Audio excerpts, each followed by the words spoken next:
Litigation finance originated in Australia during the 1990s. Shortly after its inception, the industry traveled to the United Kingdom. From there, it has come to the US as the inequality has become more widespread in the justice system. Seeing as the business of litigation finance has growing so significantly, it has forced big law firms to take notice.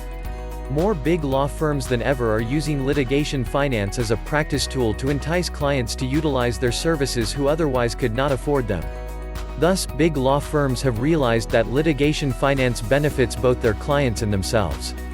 Cyrulnik, an attorney, gave the following scenario. Let's say, you have an established relationship with a client, and they come to you with plaintiff's side work. You know they're getting pushback internally, and you can say to them, if you want, we have relationships with funders, so we can get this financed for you. Cyrulnik further continued to state that if a client could not afford the lawsuit was brought up in this scenario, the client would usually opt for funding. Paul Hastings, another attorney, spoke more about litigation finance. He stated that many of his clients prefer to pay for their litigation themselves, without the help of a financer.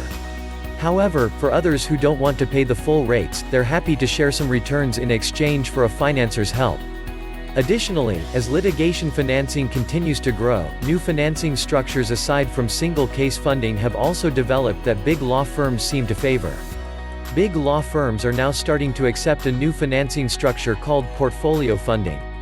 Portfolio funding is where litigation financiers invest in multi-case portfolios. This allows both law firms and financiers to spread out their risk. 20 years ago, most law firms would not have even batted an eye at litigation finance.